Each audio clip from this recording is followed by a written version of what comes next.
Namaste. Namaste. And hello to India. This is such a great honor. Let me begin by expressing my profound gratitude to an exceptional leader, a great champion of India, a man who works night and day for his country, and a man I am proud to call my true friend, Prime Minister Modi.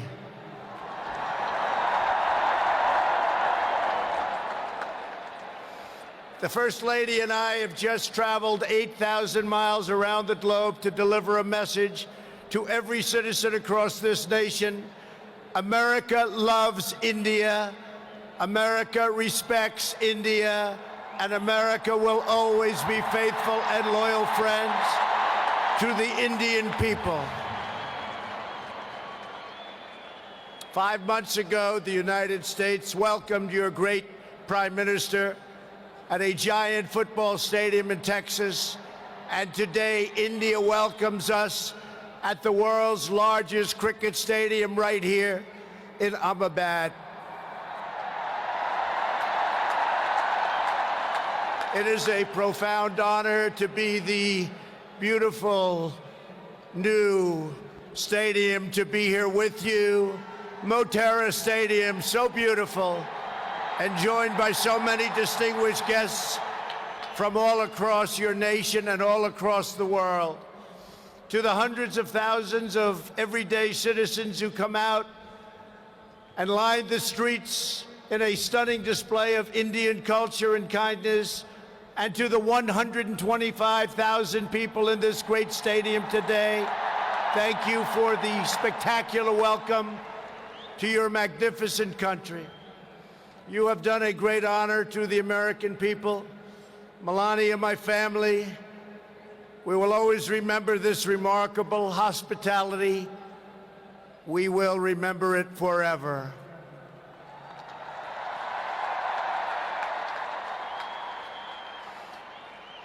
From this day on, India will always hold a very special place in our hearts.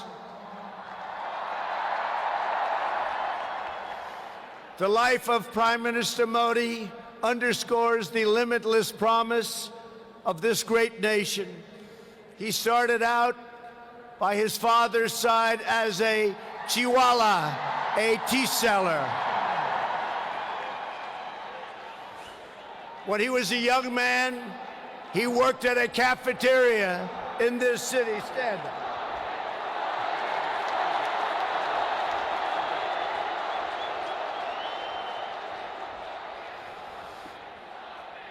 Everybody loves him, but I will tell you this, he's very tough.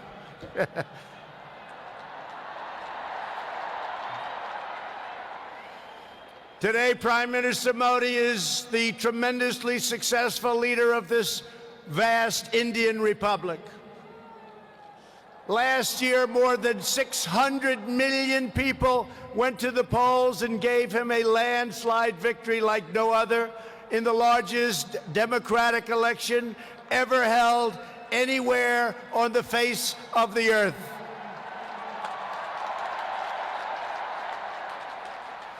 Prime Minister Modi, you are not just the pride of Gujarat. You are living proof that with hard work and devotion, Indians can accomplish anything, anything at all, anything they want.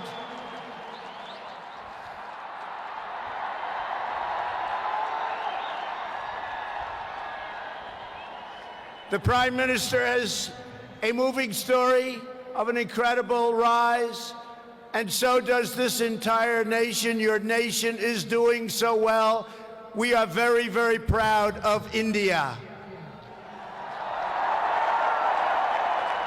The story of the Indian nation is a tale of astounding progress, a miracle of democracy, extraordinary diversity, and above all, a strong and noble people. India gives hope to all of humanity.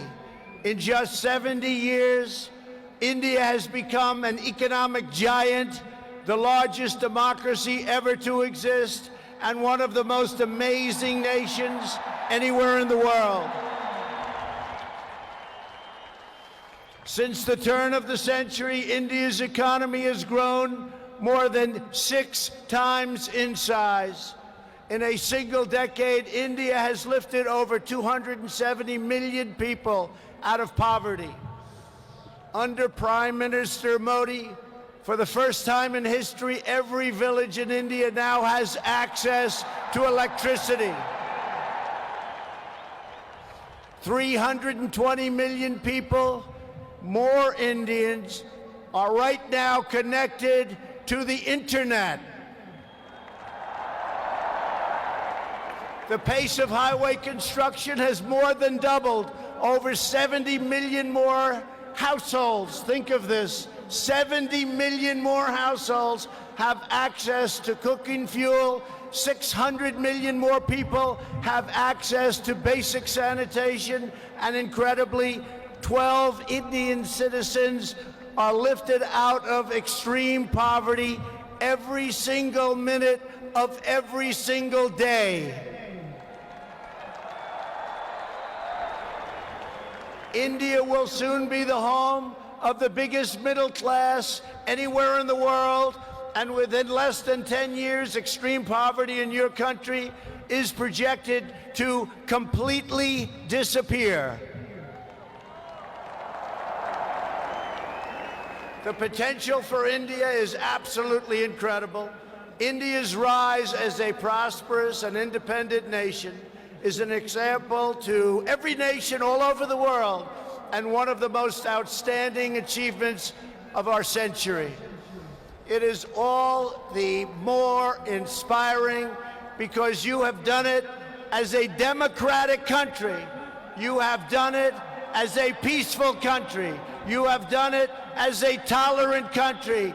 And you have done it as a great free country.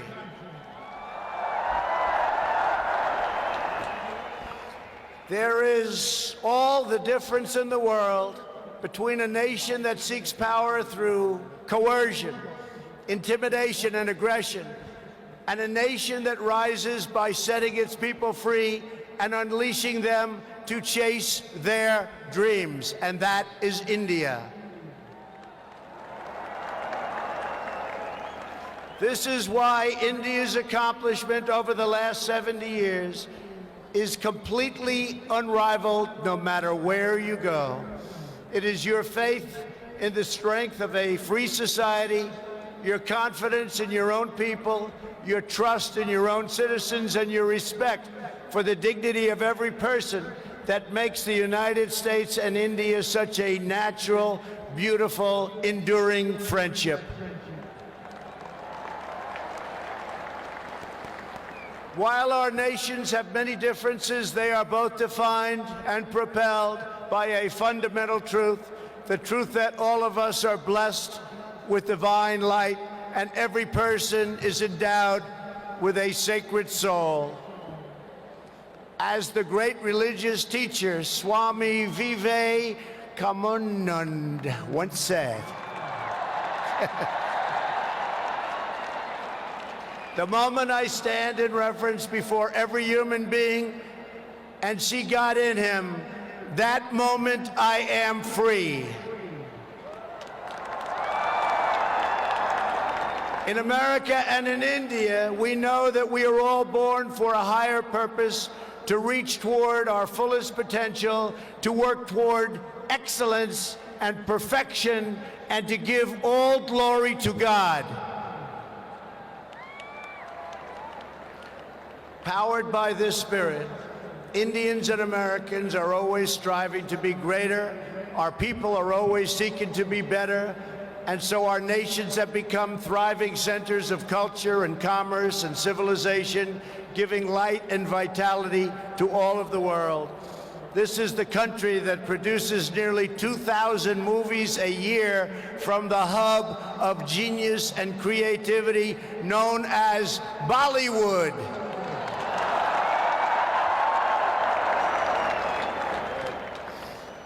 All over the planet, people take great joy in scenes of Bhangra, music, dance, romance, and drama, and classic Indian films like DDLJ and Showjay.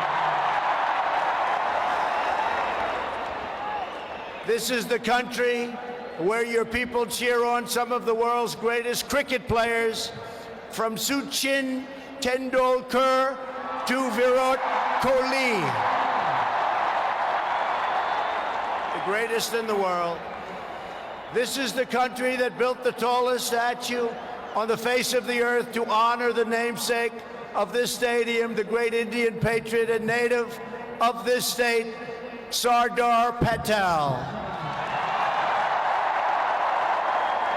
India is the country where hundreds of millions of light candles to celebrate the triumph of good over evil at Diwali. And it's where, just days from now, Indians of all faiths will pour out onto the streets to celebrate the beautiful festival of Holi. India is a country that proudly embraces freedom, liberty, individual rights, the rule of law, and the dignity of every human being.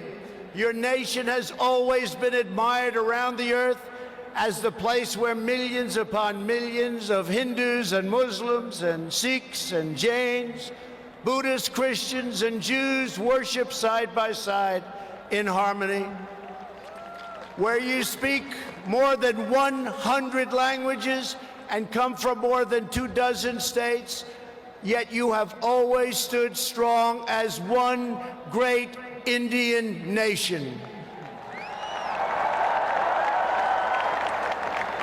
Your unity is an inspiration to the world. In America, we have come to know the splendor of Indian culture personally through the 4 million Indian Americans living in the United States as our wonderful friends, colleagues, and neighbors. They are truly spectacular people. Indian Americans enrich every aspect of our national life. They are titans of business, the biggest, the best, pioneers of science, masters of the art, and innovation of technology like few people have been able to see, no matter where you go, anywhere in this universe. Nearly 1 in 4 Indian Americans trace their roots right here in Gujarat.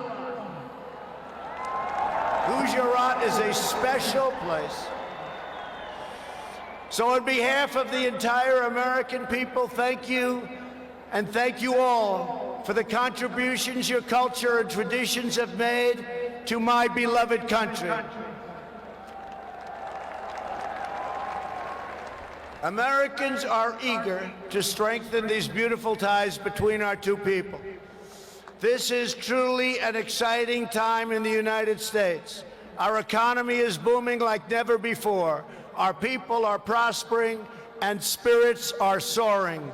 There is tremendous love, tremendous we like and we love everybody.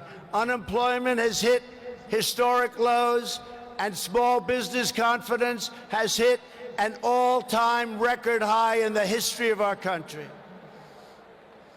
Our military has been completely rebuilt. It is now stronger than ever before, and we are quickly revitalizing our alliances and friendships all around the world. We have spent $2.5 trillion on rebuilding our military. It's the most powerful military anywhere in the world by far.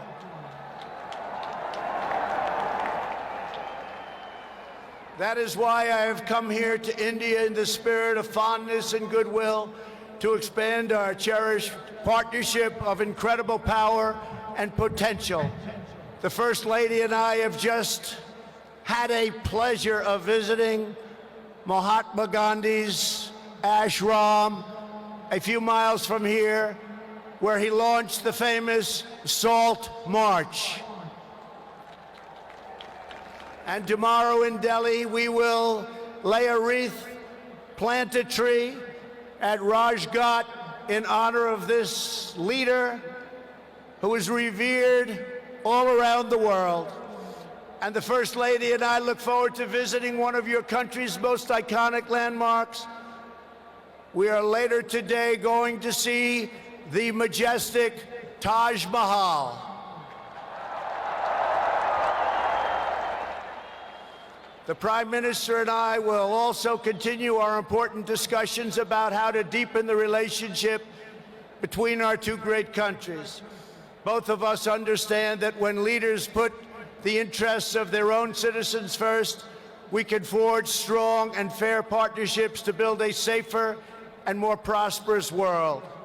Just months ago, this critical partnership took a major step forward when the U.S. military and your brave Indian Armed Forces conducted the first ever air, land, and sea military exercises between our two countries. It was something to behold. We called it Tiger Triumph. As we continue to build our defense cooperation, the United States looks forward to providing India with some of the best and most feared military equipment on the planet.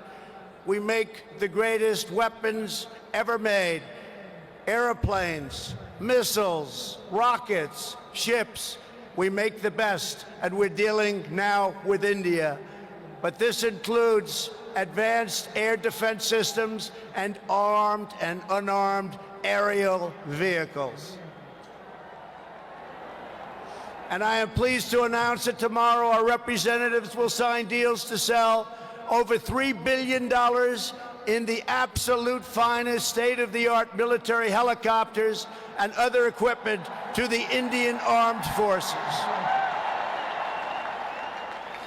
I believe that the United States should be India's premier defense partner, and that's the way it's working out. Together, we will defend our sovereignty, security, and protect a free and open Indo-Pacific region for our children and for many, many generations to come. The United States and India are also firmly united in our ironclad resolve to defend our citizens from the threat of radical Islamic terrorism.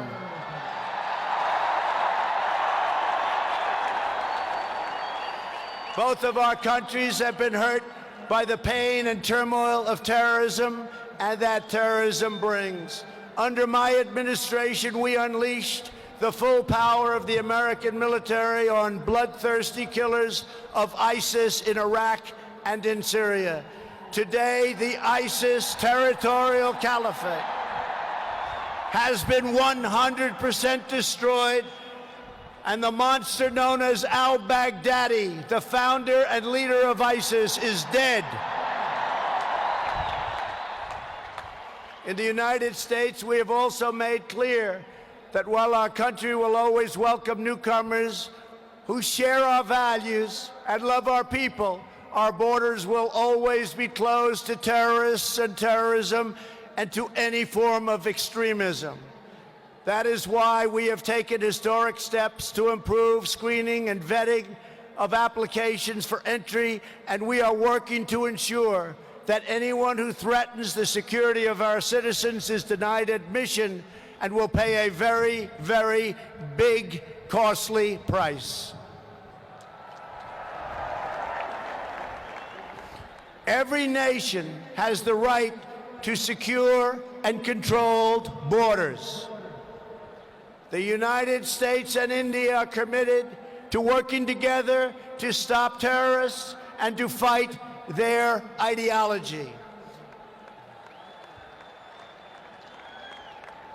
For this reason, since taking office, my administration is working in a very positive way with Pakistan to crack down on the terrorist organizations and militants that operate on the Pakistani border.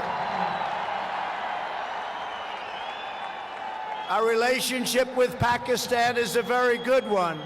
Thanks to these efforts, we are beginning to see signs of big progress with Pakistan, and we are hopeful for reduced tensions, greater stability, and the future of harmony for all of the nations of South Asia.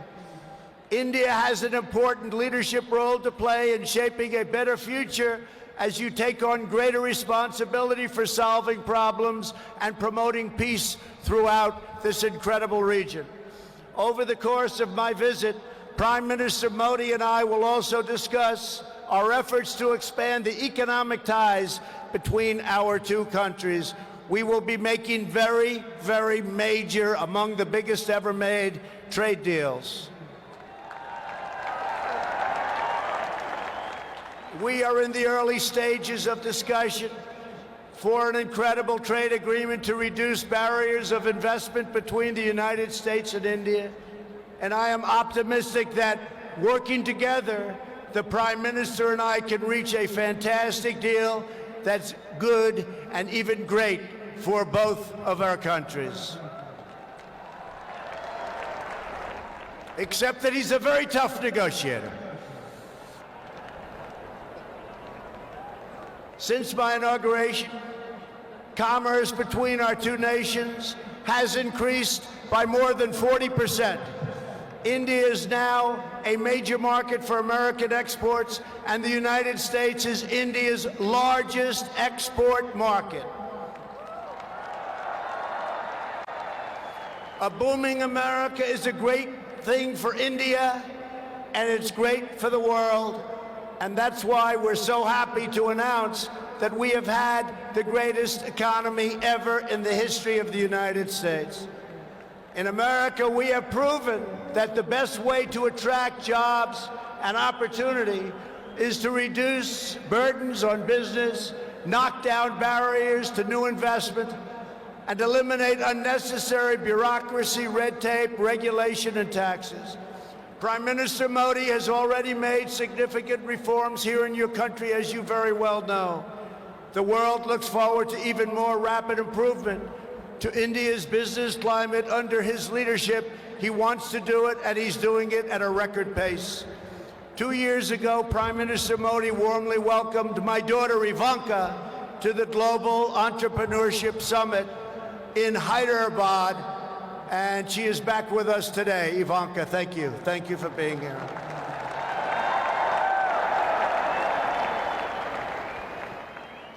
We are delighted to be joined as well by dozens of Indian women entrepreneurs who are helping to build your nation's future. They are great and natural entrepreneurs, and I just say to the men, be very careful. They're really good. The United States and India are also working closely together on the future of space exploration. You are making impressive strides with your exciting Chandrayaan lunar program. It is moving along rapidly, far ahead of schedule, and America looks forward to expanding our space cooperation with India. As you push even further, you are pushing the limits, and that's a great thing, including in the realm of human spaceflight. The United States and India will be friends and partners on our voyage into the stars and into space. It is truly extraordinary what this nation has achieved in the span of just one lifetime, and what they have done under the leadership of Prime Minister Modi. It is absolutely incredible. Mr. Prime Minister, congratulations. You have come so far, but it is nothing compared to with how far India will go into the future, and the Prime Minister is laying the foundations for a future like few other countries can even think of. This nation is blessed with many treasures, from the sacred banks of the Ganges to the Golden Temple and the Jama Masjid. It is the home to some of the most cherished cultural heritage anywhere on earth. It is also the land of stunning vistas and astounding natural wonders, from the rugged peaks of the Himalayas to the splendid shores of Goa. And India has always been a wellspring of deep wisdom and great ideas, from the Vestas and the ancient epics all the way to the modern India nation. But standing before all of you today, I know that true strength of India is not found in its textbooks, its landmarks, or its landscapes. The true strength of India is found in 125,000 beating hearts in this stadium, and the millions and millions of people who have seen and witnessed our great friendship and admiration today. It is all found in the soul and the spirit of the Indian people. Your courage won and secured this nation's independence. Your devotion built this great and enduring democracy. And it is your dreams that will power this country to a future, even greater progress, prosperity, equality, and opportunity for every citizen across your land. So today I say to every Indian, North and South, Hindu and Muslim, Jewish and Christian, rich and poor, young and old, take pride in the glories of your past. Unite for an even brighter future. And let our two nations always stand together as powerful defenders of peace and liberty and the hope of a better world for all of humanity. Thank you again, Prime Minister Modi, for your hospitality. And thank you, India, for this phenomenal welcome. I want to just leave by saying, God bless India. God bless the United States of America. We love you, India, very much. Thank you. Thank you.